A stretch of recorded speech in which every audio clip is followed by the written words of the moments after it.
Vamos a iniciar. Vale.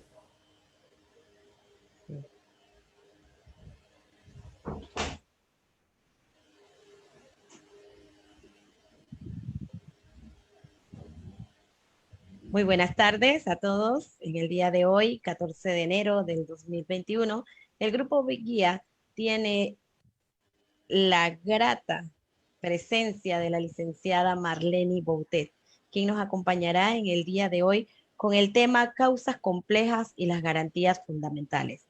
La licenciada Marleny Boutet es licenciada en Derecho y Ciencias Políticas, máster en Derecho Penal y Procesal Penal, máster en Derecho Administrativo, máster en Docencia Superior actualmente, suplente de juez en diversos periodos desde el 2017, facilitadora de clases del Diplomado en Sistema Penal Acusatorio, coordinadora de trámite de la primera oficina judicial.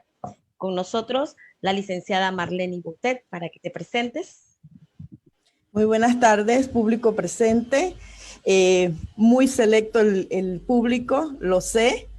En esta oportunidad, pues, le doy las gracias al Grupo Guía por invitarme para compartir este tema que en la realidad es bastante importante, dado que nosotros pertenecemos pues a un circuito judicial en el cual la mayoría de las causas tienden a ser complejas, tienden a ser integrada por diversos delitos, diversos autores, diversos partícipes y demás.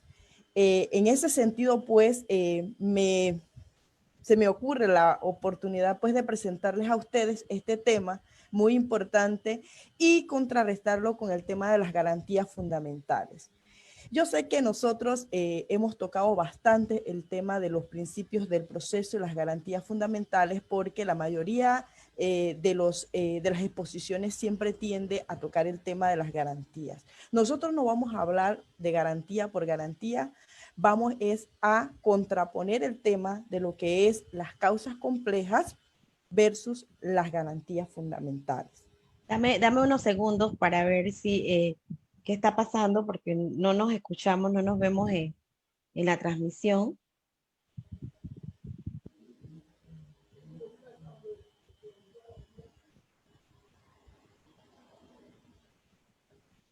No nos estamos viendo, no sé si es que lo dejé en públicos para ver. Buenas tardes.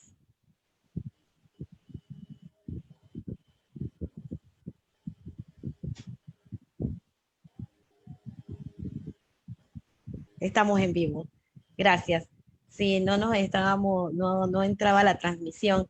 Así que buenas tardes, le reiteramos y bienvenida, licenciada Marlenis. Bien, gracias. Volvemos a presentar el tema causas complejas y garantías fundamentales. La importancia del tema es básicamente hacer énfasis en el tema de la complejidad de los casos versus el tema de las garantías. No hablaremos específicamente de garantías por garantías porque ya es un tema que se ha debatido en otras ocasiones. Lo que queremos es traerlo al tema de lo que serían las causas complejas. Nosotros tenemos dentro de nuestra legislación, el Código de Procedimiento Penal, identificadas 3 etapas correspondientes al proceso. Para mí, en lo particular, son 4 porque yo incluyo la fase del cumplimiento, que también es parte del proceso. Pero para efectos de identificarlas dentro de lo que a nosotros nos atañe en este momento, que serían las causas complejas, tendríamos que hablar de 3. En ese sentido, tenemos la fase de investigación previa, ¿verdad? Tenemos la fase intermedia y tenemos la fase de juicio. ¿Por qué hacemos alusión a las fases en un momento en que estamos hablando del tema de causas complejas? La razón es muy particular. Cuando hablamos de causas complejas, nosotros nos relacionamos directamente con el término razonabilidad en la investigación. Razonabilidad del tiempo que se utiliza para investigar. Razonabilidad del tiempo que se utiliza para que el proceso se lleve a cabo. Por esa razón estamos haciendo esa comparación en este momento. Para efectos de la fase de investigación, tenemos que la misma El plazo de investigación se empieza a contar a partir del momento en que se hace lo que sería el tema de la imputación o el momento en que el fiscal comunica a la persona que va a ser investigada por un hecho. Se abre esa posibilidad de fijar ese plazo de investigación que para efectos legales o para efectos del Código de Procedimiento Penal nosotros los tenemos establecidos en 6 meses. No significa ello que ese plazo de investigación no pueda ser disminuido o pueda ser acordado entre partes dependiendo las circunstancias que en un momento determinado puedan rodear el hecho o que han presentado ante el juez de garantía y ante las partes presentes se pueda convenir otro plazo distinto que no deba ser nunca superior al plazo legal, que es el de 6 meses. ¿Por qué traemos esto a este punto? Porque vamos a iniciar con partiendo de allí como el plazo razonable para el tema investigativo, plazo de 6 meses. Ahora bien, una vez se inicia a contar ese plazo legal, ocurren diversas situaciones dentro del proceso. Esas situaciones son la actividad del fiscal para llevar a cabo su investigación o la actividad del defensor que en un control horizontal debe tener esa actividad participativa, activa en favor de la persona a quien representa, haciendo uso y ejercicio del derecho de defensa. Una garantía fundamental. Ahora bien, tenemos un punto, el plazo. Tenemos otro punto, el tema de lo que tiene que ver específicamente el plazo versus el control de duración de los procesos.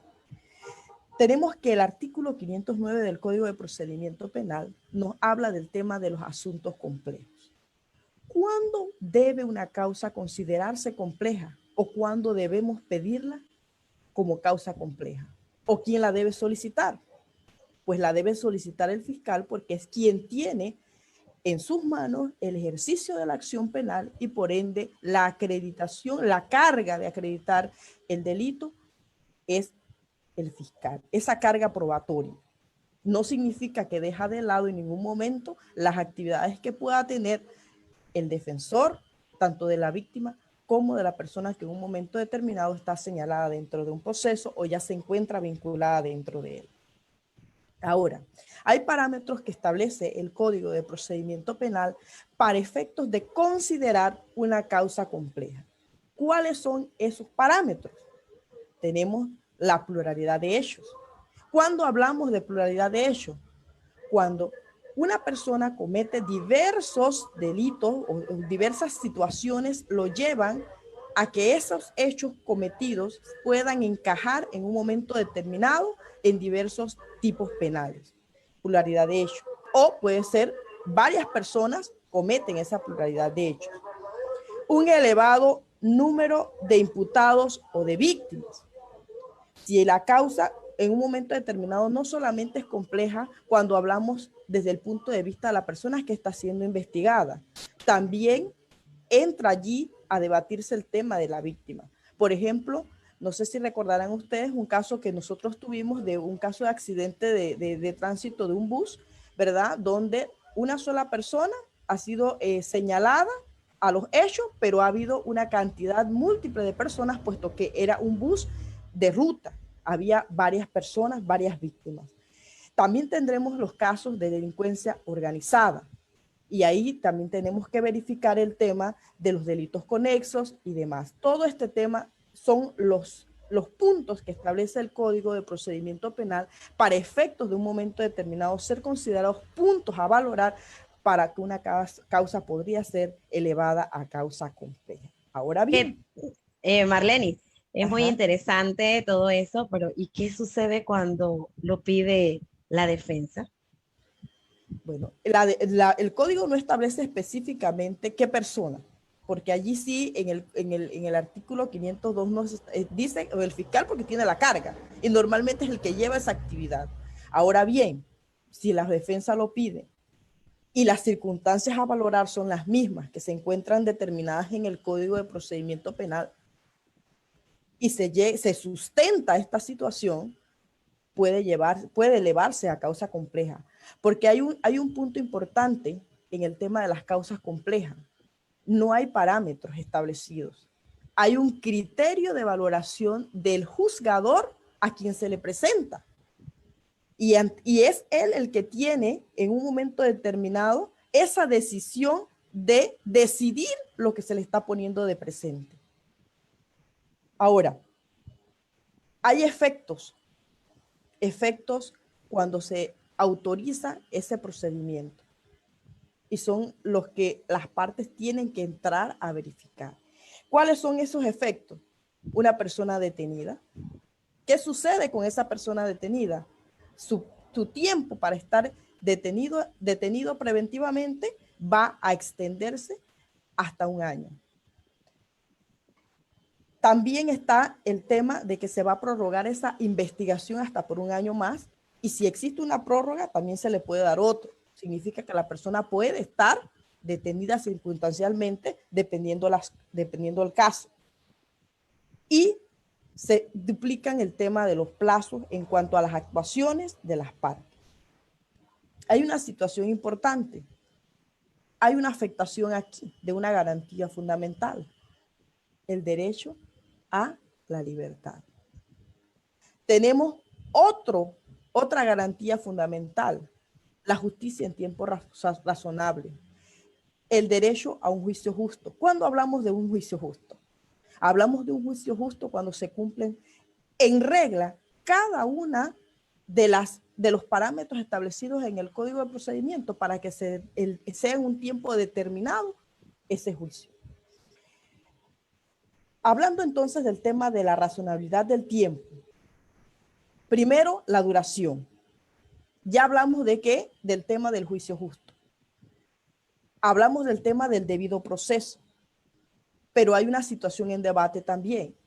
La situación jurídica de la persona o de las personas investigadas, claro, la incertidumbre que mantienen de que su proceso no se ha definido, que no se ha decidido. Y me pregunto yo, ¿solamente de las personas involucradas como parte investigada, como parte imputada? No, también tenemos el tema de las víctimas. La víctima también tiene incertidumbre. Es que juega un papel súper importante y preponderante también en estas investigaciones. Recuerda que la víctima también quiere justicia en tiempo razonable. Entonces, ese punto que tú señalas, esa garantía fundamental, no está simple y sencillamente en el tapete o como lo establece la norma. Hay que también probar cómo esa persona, ¿verdad?, ha pasado los tiempos procesales dentro de esa investigación detenida y en realidad cuál es el fin del proceso, hasta dónde llega ese fin del proceso. Entonces eso es lo que en realidad le sustentan al juez de garantía en su momento que necesita. Entonces se da mucha interpretación, Marlene, entre el principio y lo que establece la norma. Entonces de ahí pues es donde se basa esa justicia en tiempo razonable que en realidad podemos nosotros valorar como tiempo razonable. Correctamente. Ahora, tenemos otro dilema en este punto, el derecho de la defensa, el principio de legalidad y el juez natural. ¿Por qué yo traigo a colación estos términos? Porque cuando se habla de un tema, de un proceso, de una investigación, de una causa, de una investigación, hay diversos actores y cada uno juega un rol importante. En la actividad del imputado, en realidad no es ninguna, porque él no está obligado a hacer que el plazo corra rápido o que las actividades se lleven a cabo en el tiempo. Él está esperando que su situación se defina. ¿Quiénes tienen esa carga? El defensor, el juez o el Estado a través de ese juez que está destinado para esa causa. Nosotros somos parte de lo que es la Convención Americana de Derechos Humanos, el Pacto de San José. Imagínense ustedes que el tema del plazo razonable va mucho más allá de lo que nosotros meramente consideramos. Tenemos el artículo 107 que habla del el plazo razonable para ser llevada ante el juez. Tenemos el plazo razonable para ser oída en un tiempo determinado por un tribunal competente. Tenemos el tema de ser juzgado sin dilaciones indebidas. Imagínense, son 3 factores que están involucrados allí. El tema de ser llevado ante la justicia en el tiempo razonable. Hablamos del tema de ser escuchado en tiempo razonable y ser juzgado sin dilaciones indebidas. Nótese que hay diversos parámetros. Ahora, dentro de esta circunstancia, el Estado, ¿verdad?, asume desde una perspectiva jurisdiccional un doble control. Tiene el control constitucional y también tiene el control convencional, de la convencionalidad. Si tenemos un caso en particular, como tú señalas, de multiplicidad de víctimas o multiplicidad de imputados, ¿cuál sería la consideración en su momento? ¿Pasaría directamente a una causa compleja? No necesariamente, porque ahí hay que entrar a valorar diversas cosas.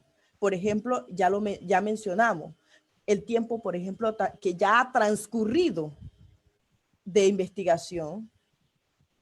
Hay que valorar la actividad que ha tenido ese fiscal durante ese tiempo de investigación, el rol, que es un punto que lo voy a tocar ahorita más adelante, el rol que ha jugado la defensa durante ese periodo de tiempo también.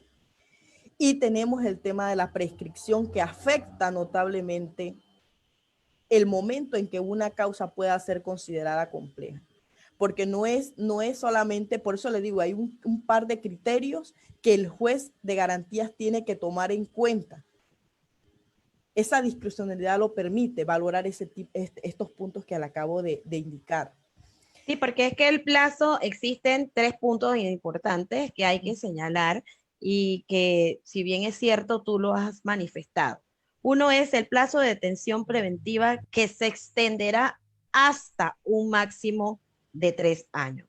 Ese punto es específico y hay que tomar en consideración ese fin del proceso, qué se dio, qué hay. Pero eso se da en un control horizontal.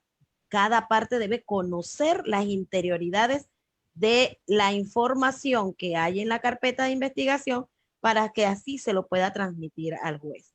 Tú también has señalado en el plazo previsto por este código para concluir la investigación preparatoria se extenderá a 1 año y la prórroga 1 año más. Ese punto en especial que también nos remite a los 291 y 292, de que también nos señala el primer plazo de investigación, que es el de la fase de imputación, y del cual también es debatible en cualquier momento, nos traslada inmediatamente al efecto que produce en el numeral 2. Esas prórrogas pueden ir de acuerdo a la información que se le suministra al juez en su momento. Porque si bien es como tú dices, una justicia en tiempo razonable, pero yo como querella no conozco las interioridades, no he visto que si se ha desarrollado o no se ha desarrollado investigación, igualmente la defensa puede, es una estrategia, ¿no? En cuanto al mismo de manifestar esa información y por qué no está de acuerdo, porque la mayoría de las veces la defensa no está de acuerdo con la causa compleja. Es un punto que no podemos tapar, ¿verdad? El sol con un dedo, y la defensa nunca está de acuerdo con eso.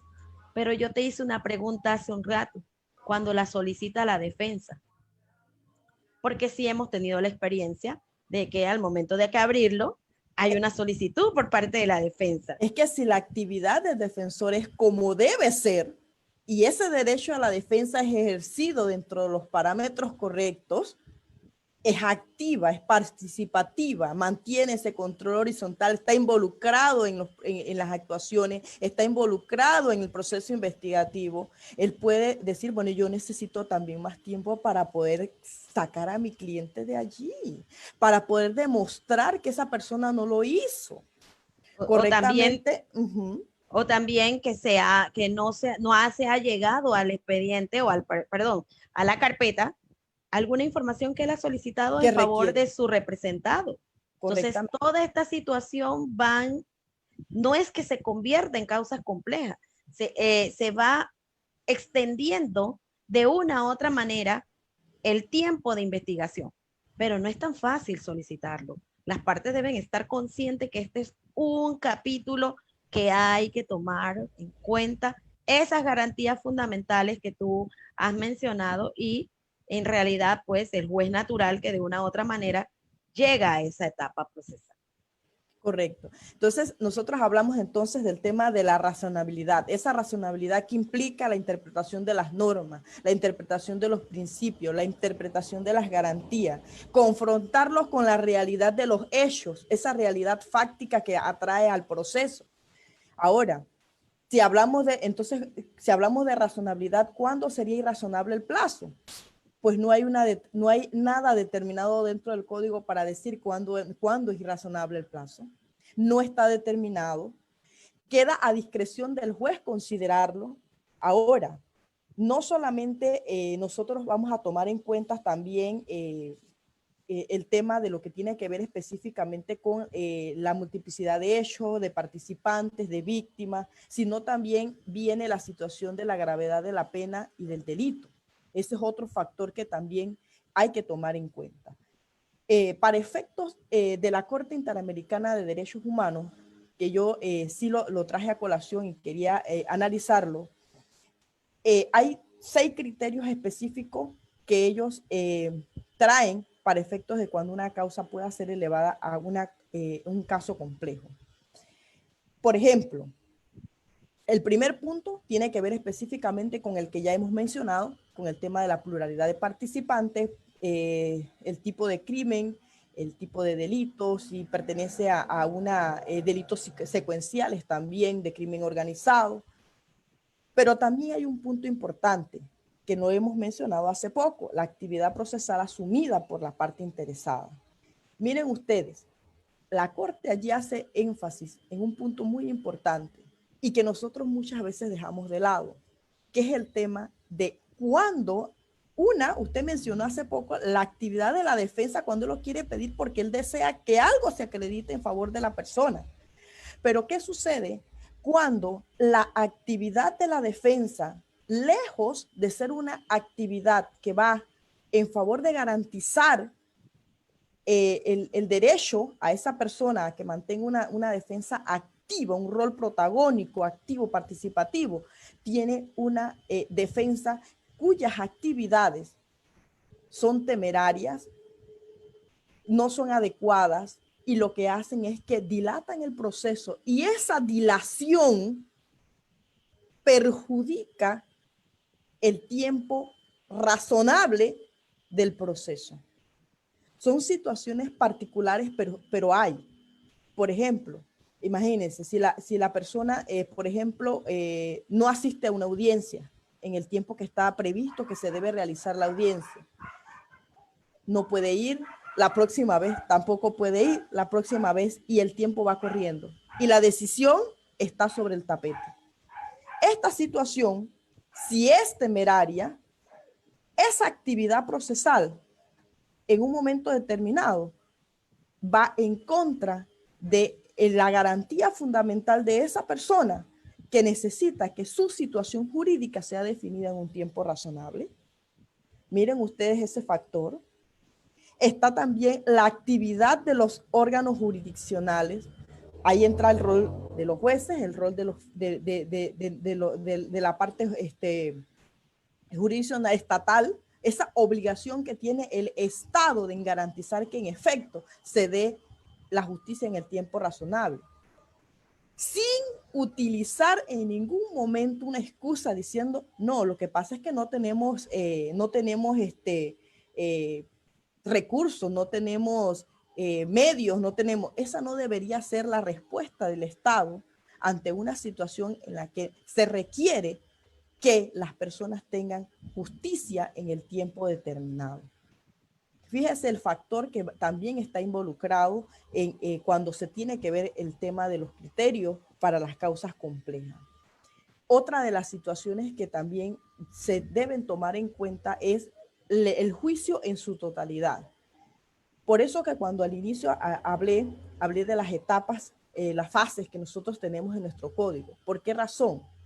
Porque al momento de considerar no solamente la extensión del plazo, al momento de considerarla ya la causa como en sí, como una causa compleja, el hecho de empezar a pensar qué sucederá si yo le elevo a causa compleja y se va por un año y ya han pasado, bueno, va a pasar ese año. Tenemos que, por ejemplo, el tema de las fechas de juicio que van por allá por el 2022. O sea, todas esas situaciones, al momento de elevar la causa compleja, dice que se tiene que tomar en cuenta globalmente el juicio, globalmente el proceso.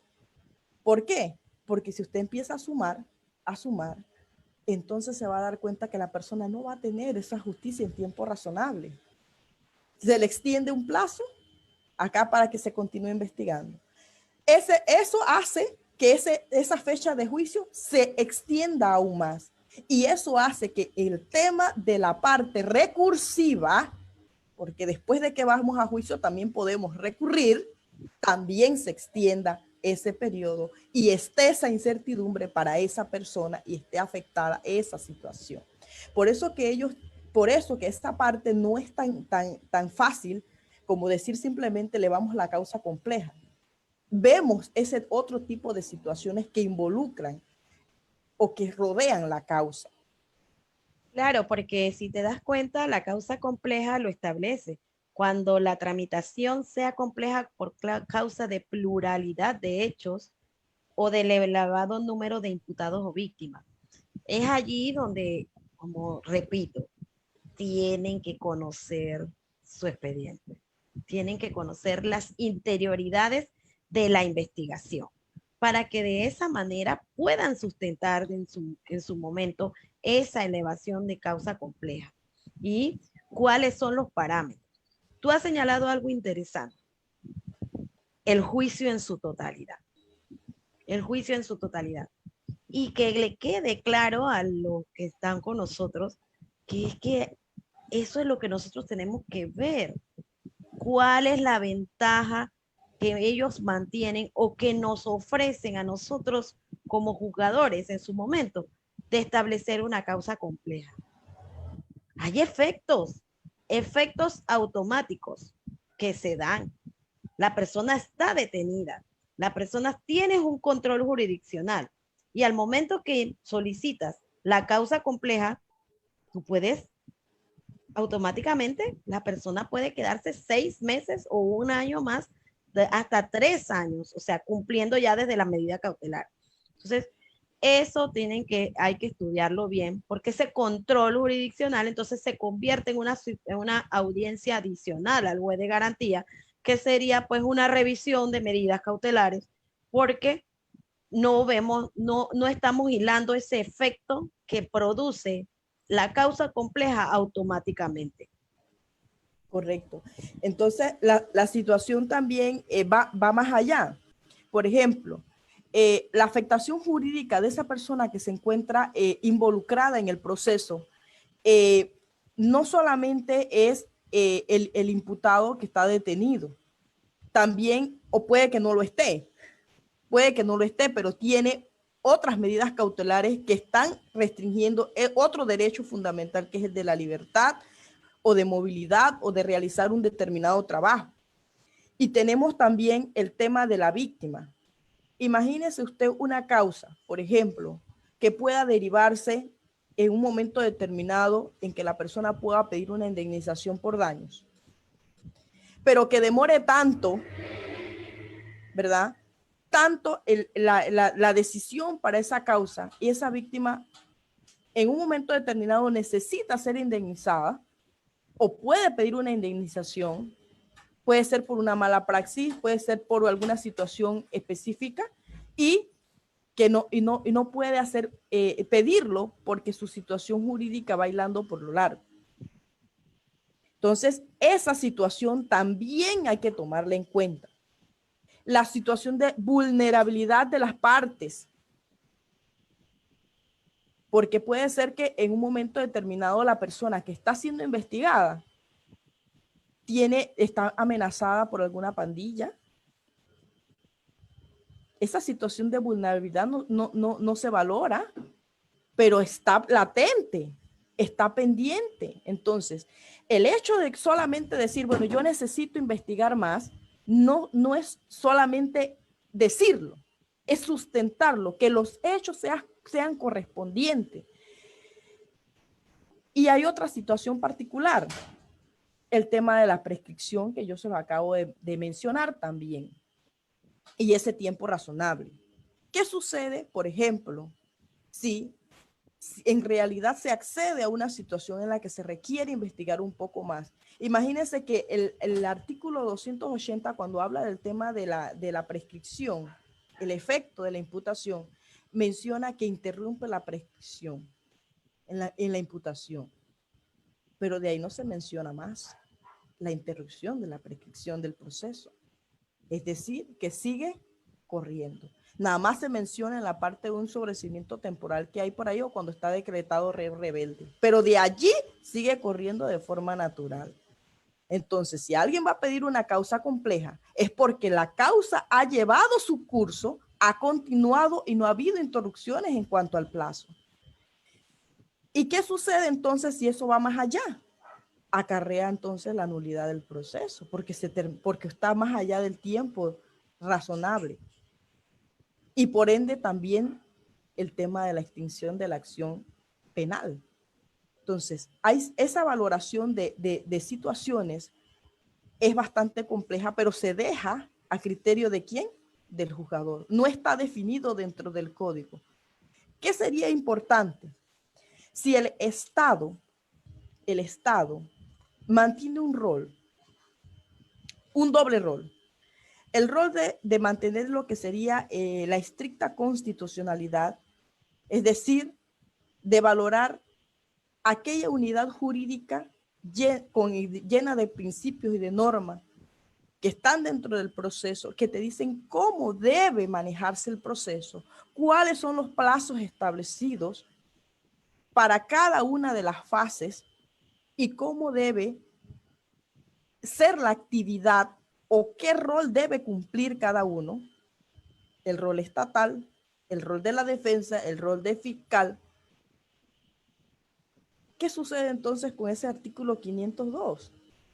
Como que necesariamente necesita ser reformado, necesitan cambiar algunos detalles para que se pueda determinar en efecto que cuando en realidad estaríamos hablando de la necesidad de que una causa sea compleja.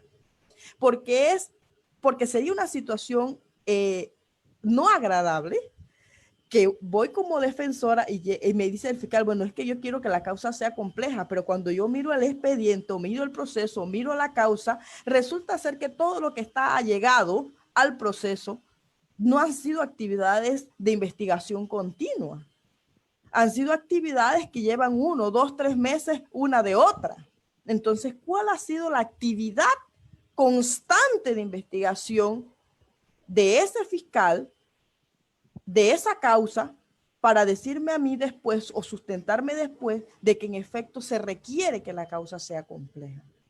Ese punto en particular, a mi consideración, es muy importante, porque debe demostrarse que en efecto la actividad ha sido continua. No es que ha sido un mes sí, un mes no, sino que ha sido constante, que se ha utilizado el tiempo que se ha establecido legalmente para investigar. Pero a causa de la situación se requiere más, debe justificarse. El otro tema que tiene que ver específicamente con el otro papel del Estado en el tema de la convencionalidad, que en realidad recae pues en los jueces, que es el del hecho de que se verifique el tema de la legalidad y la constitucionalidad a su vez, y de acatar los temas establecidos en la Convención Americana de Derechos Humanos. Pregunto yo entonces, ¿qué sería exactamente el debido proceso? Si me dicen a mí que el proceso debe tener un plazo legal de 6 meses, que puede ser menos, pero no debe ser más. Pero que llegue un momento determinado en que yo puedo pedir ante un juez que me extiendan ese plazo, sustentando ciertas situaciones que ya hemos verificado, por ejemplo, pluralidad de hechos, gravedad del delito, si está vinculado a una situación de delincuencia organizada, y que aparte de eso, yo puedo pedir el tema de la causa compleja. Entonces, ¿qué sería exactamente el debido proceso? Que nosotros a lo que hacemos alusión, a lo que establecemos en el primer capítulo de nuestro Código de Procedimiento Penal, cuando existen principios específicos que dicen justicia en tiempo razonable, y es reiterativo en indicar que el tiempo debe ser razonable. Imagínense ustedes que el hecho de ser juzgado sin dilaciones en una situación en que en la actualidad, en que, por ejemplo, el Estado tiene pocos recursos y decimos, bueno, atribuimos eso a la falta de recursos. No solamente el hecho de que una causa sea compleja es atribuible al hecho de que hay que investigar, investigar, investigar. Hay otras situaciones que también a veces afectan esto. Por ejemplo, las decisiones.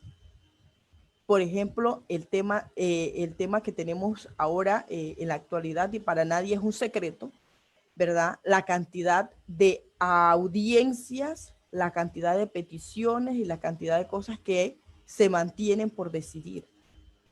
Y que cada proceso es particular, nada tiene que ver con el otro. En cada uno se tiene que cuidar esa justicia en tiempo razonable. Entonces, ¿cuál es la actividad específica del Estado? No puede simplemente escudarse diciendo que no hay el recurso y afectar el derecho de esa persona que tiene una causa sin decidir. Hay que buscar entonces esos mecanismos para que se pueda cumplir primero con la parte de investigar el delito, que el fiscal pueda ejercer su acción penal, investigar y perseguir los delitos, que pueda cumplir su rol, pero que ese rol no vaya más allá, donde la persona que está siendo involucrada en un momento determinado sea afectada en sus garantías fundamentales, que la víctima que se encuentra en ese proceso no esté la incertidumbre de saber si en realidad se le va a dar respuesta a la situación denunciada o la situación de la que es víctima.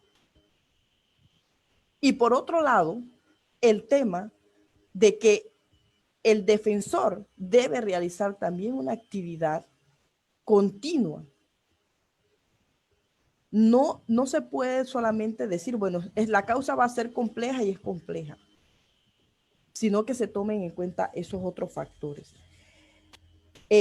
Cuando hablábamos de la parte de la globabilidad de juicio y de la extensión total, a mí me llamó poderosamente la atención el hecho de que, por ejemplo, y es atribuible al Estado específicamente, este tema, lo que mencionaba la actividad estatal en el sentido de que un juicio para 2, 3 años después, cuando ya ha finalizado esa otra etapa. ¿Cuánto tiempo puede durar una fase intermedia? Muy poco. Dentro de los plazos establecidos en el código, muy poco. Se decide este año, por poner un ejemplo, pero entonces el juicio ¿para cuándo? Para 2, 3 años después. ¿A quién atribuimos esa situación sin un momento determinado? Ya el fiscal jugó su parte, el defensor jugó su parte, el juez de su determinada fase jugó su rol, y de allí para allá, hasta el momento en que se decida el juicio, ¿quién vela por esas garantías fundamentales? Entonces, esa parte importante es el vacío que nosotros tenemos en ese 502. Esa actividad estatal, ese control estatal de constitucionalidad no está realizándose de la manera correcta. Porque ahí sí existe entonces esa violación flagrante del debido proceso. No hay ningún debido proceso porque queda en el delirio, queda hilante, no hay una continuidad. ¿Por cuánto tiempo? Por todo el tiempo en que se tenga que decidir el tema. Entonces, hay algo particular. Si ya lo elevamos a causa compleja y decidimos que la persona debe estar detenida por las circunstancias y por los hechos y por la gravedad del delito, y se vuelve a hacer una revisión de esa medida cautelar,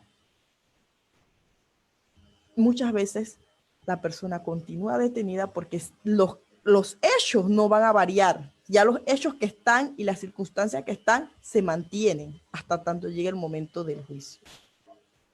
Entonces la pregunta que me queda a mí y que le lanzo a ustedes también es, ¿realmente quién cuida de las garantías fundamentales de esa persona en ese lapsus? Después de que ya salió de la fase intermedia y se fijó la fecha de juicio, pero para 2 o 3 años después. ¿Hay garantías? O sea, lo que pasa es que también tienes que ver que existe el artículo 79, que hay que tomar también en consideración del Código Penal, que es muy importante que se tome en consideración en cuanto a las gravedades y todo lo que se va influyendo dentro de el debate, en atención de que si las circunstancias que es de una u otra manera tú has señalado se mantienen, pero mantenemos que en la finalidad, después que termina la fase intermedia, y todo lo que da, ¿verdad?, para la individualización de una pena o lo que la parte ha querido ir a un juicio oral y público, también se toma en consideración al momento de una revisión de medidas cautelares. La magnitud de la lesión, la circunstancia de modo, tiempo, lugar, la calidad del motivo determinante, la conducta de esa persona, porque es que como yo te decía hace un rato, no es que nosotros no dejamos de controlar. O sea, esa garantía individual de esa persona va ligada al hecho de la investigación. Y si ellos no le ofrecen de una u otra manera al juez que le corresponda en su momento, ya sea juez de garantía, juez de juicio oral, verificar esa medida cautelar, verificar que esos riesgos procesales han minimizado durante todo el tiempo que ha transcurrido la investigación. Entonces, como te dije, es un control horizontal, conocer lo que se mantiene dentro de una investigación y cómo se lo transmites al juez de garantía o al juez que esté en el momento del tribunal. Porque sí se garantiza. ¿Quién garantiza eso? Acuérdate que la investigación tiene una finalidad. Hay que ver qué se da dentro del hecho y hasta dónde se quiere perseguir o se minimiza. Porque nosotros no podemos también cerrar los ojos y no ver que hay causas complejas que se han elevado, pero se cambia la medida cautelar porque ha minimizado el riesgo procesal que se tuvo al inicio con el transcurrir del tiempo. Entonces, esos son pues, momentos en los que el Estado pues se convierte en garante. El Estado siempre va a ser garante de ese debido proceso. Pero bueno, las Esa causas es, complejas tienen sus circunstancias, tienen sus puntos de referencia y es debatible en las salas de audiencias ese control horizontal, ese conocimiento que mantenga las partes y que le puedan transmitir al juez esa gran necesidad de trasladar una causa compleja porque son 5, 10, 15 víctimas, 15. O sea, dime por qué, dime qué consideras tú. Es como tú has dicho, muchas veces es la misma investigación, pasó 6 meses, no tengo tal, pero ¿cuál es el actuar continuo para entrever o buscar esos elementos de convicción que se van a convertir en prueba en la fase intermedia? Entonces, ahí es donde se hace pues esa, esa salvedad de esa garantía. Eso va ligado a esa circunstancia, a esa condición, a ese modo que en realidad pues se dé dentro de la investigación. Tengo una pregunta, no sé si la podrías pues contestar. Dice, ¿qué acción cabe cuando en la fase de investigación la Fiscalía no realiza las diversas diligencias de investigación para posteriormente imputar? Creo que no estamos ahorita mismo en ese tema, pero no sé si tú lo podrías darle respuesta. Ujú. Que no realiza las diferentes. ¿Qué acción cabe cuando en la fase de investigación la Fiscalía no realiza las diversas diligencias de investigación para posteriormente imputar? O sea, ellos tienen otras acciones. No sé si me permites Ajá. apoyarte, pues al Sí. artículo lo establece. Hay artículos de los cuales las partes tienen que tener siempre presente, verificar el artículo 286, esas es esa parte, pues, en las cuales los mismos se sientan que se les está violando su garantía fundamental y, pues, pedir una audiencia, ¿verdad? De afectación de derecho, que es lo que más, pues, se puede dar en su momento. Estas audiencias, antes de la fase de investigación, pues, la Fiscalía tiene el término de prescripción de la pena, pues, para investigar. Así que mientras ellos no investiguen, mientras ellos no imputen, no le empieza a correr su término oficialmente para una investigación dentro de la misma. Mientras tanto, su investigación está pues fuera de los términos, pero hasta cuando...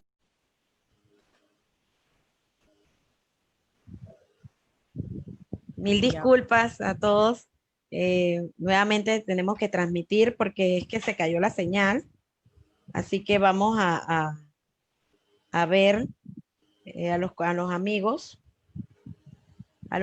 nuevamente de Facebook. Estamos transmitiendo, Marlene, nuevamente. Discúlpame, se cayó la transmisión, el video se pausó y estuvimos pues conversando con relación a ese punto que tú señalas de la pregunta que hizo el compañero en cuanto a lo que él nos manifestaba, pues. Sí, Así las que actividades del sí, fiscal. volvimos al mismo. Vamos a ver si pueden conectar nuevamente. Pero bueno, vamos a continuar hasta que ellos logren nuevamente estar dentro de... Ajá. Continuamos entonces. Sí, manifestaba entonces que la línea, para efectos de un criterio muy personal, sería, por ejemplo, si lo que se quiere es garantizar derechos fundamentales, bueno, utilizamos entonces el tema de lo que sería la extensión del plazo. ¿Cuánto tiempo más requiere para que se le dé, por ejemplo, la respuesta que usted considere fiscal o usted considere defensor, para que le den la respuesta que usted necesita para acreditar o atraer a la causa algún elemento de convicción? Bueno, vamos a poner, bueno, necesito solamente 2 meses, que se valore entonces el tema de extender el plazo y que ya el tema de elevar una causa compleja sea el último recurso que se deba utilizar para efectos de las causas complejas, de un caso que requiere más tiempo de investigación. Ello basado básicamente pues en lo que acabábamos de hablar, porque probablemente puede que en un momento determinado nada más hablamos del tema de lo que tiene que ver específicamente con el tema de los detenidos, pero ahí hay otras situaciones que también rodean ese factor, que no necesariamente tiene que ser el tema de la detención. Hay otras situaciones. Y lo que queríamos básicamente enfocar en este caso del tema de las causas complejas y los derechos humanos es el tema del plazo razonable, esa garantía fundamental del debido proceso, porque indistintamente que dentro de lo que sería la investigación del proceso en sí existan otras herramientas que puedan permitir al defensor, por ejemplo, que la persona pueda permanecer en libertad durante el tiempo que transcurra para la realización de un juicio oral, Lo cierto es que de todas maneras caemos en lo mismo. A lo que yo me refería es que el debido proceso no se está cumpliendo dentro de los términos establecidos, porque lo que debe subsanarse o que debe subsanar el Estado como garante de los derechos humanos y como parte de lo que sería el tema del control de esa convencionalidad y constitucionalidad es que pueda existir las herramientas necesarias para que se cumpla en el tiempo preciso los términos de investigación, el proceso en sí, las fases cumplan con su término, que se pueda, requerimos más, de repente requerimos más parte económica para que se pueda colocar más jueces, más salas, más algo que pueda ayudar a que se pueda ventilar los procesos de una manera más fluida. Y obviamente requerimos pues que también la actividad de las partes esté, que se involucren dentro del proceso.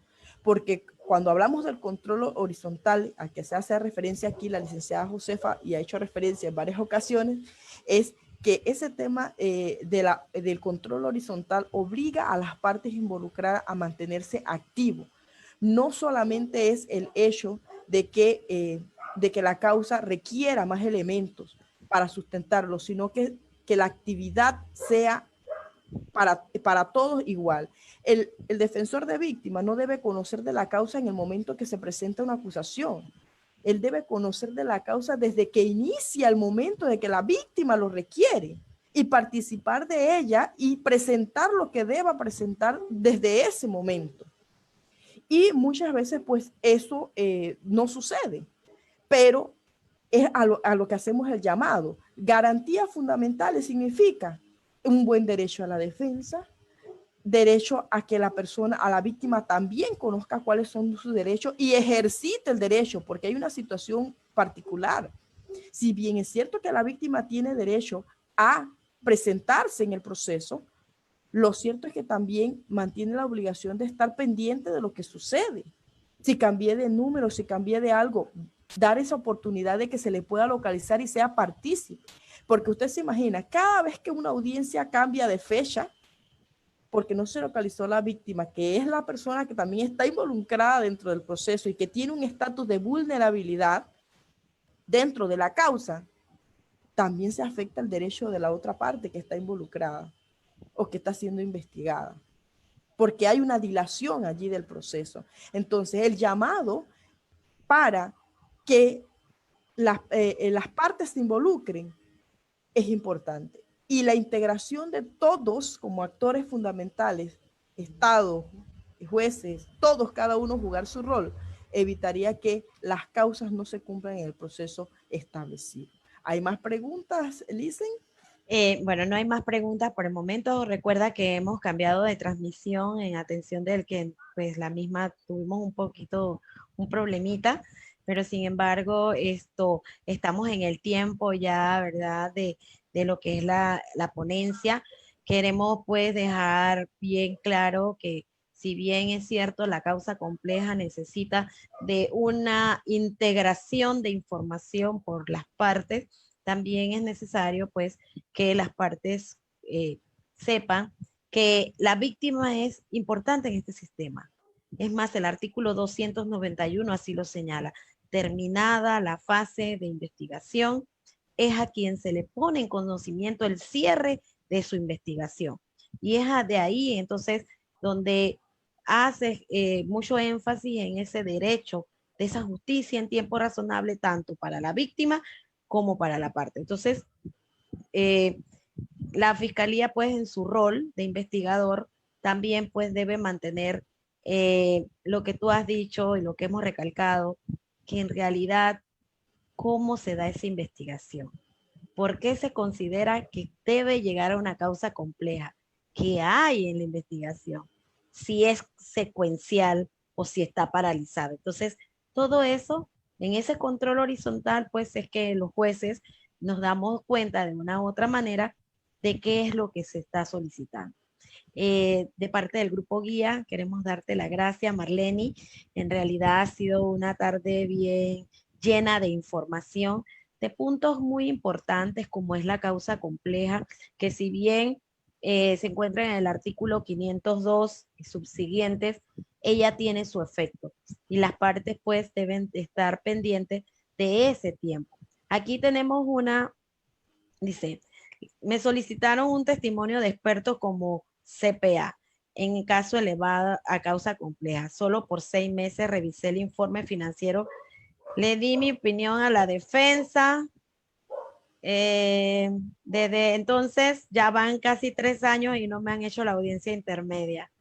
El día de la audiencia en Panamá, 2 de los abogados solicitaron que el proceso se trasladara a Santiago y se le concedió meses después cuando estaba en Santiago, tampoco lo aceptó, así que el proceso está para que se decida, se envió al proceso a la corte para que se decida quién va a verlo. O sea, se dio allí una circunstancia de competencia y pues están en una valoración. Ese es otro tiempo, otro tipo, ¿verdad? Pero imagínese usted esa situación particular, por eso le digo, esto rodea todo, porque una actividad de que ahora el defensor toque ese tema cuando ya los plazos han transcurrido. Imagínese, el tema de un conflicto de competencia que debió haberse en su momento, en su fase inicial, debió haber sido tocado. Y eso extiende los plazos también. Es que en una ponencia anterior se hizo una salvedad y es importante. ¿Por qué tienes que esperar hasta el último día para pedir una causa compleja? Si tú en el desarrollo de tu investigación te tienes que percatar de que no tienes los tiempos procesales para ya hacer llegar esa información al expediente. ¿Por qué tienes que esperar hasta el último momento para solicitar o elevar una causa compleja? Entonces, esto vamos a dejarlo, ¿verdad? En una preguntita, en el tapete, que nos preguntemos. Y bueno, también el sistema está creado para aplicar métodos alternos de solución de conflictos. Sin embargo, pues estamos viendo que el sistema se está yendo más a juicio. No sabemos negociar, tendremos entonces que dar otro parámetro de qué son los métodos alternos de solución de conflictos. El grupo guía se va a comprometer pues con traer al tapete qué es los métodos alternos de solución de conflictos, qué podemos alcanzar con ellos o una salida como establece el 281, los acuerdos de pena y por qué se debe llegar al mismo en una etapa de investigación donde se puede acortar tiempo y hacer una justicia en tiempo razonable. Te dejo pues los micrófonos para que te despidas, Marlene.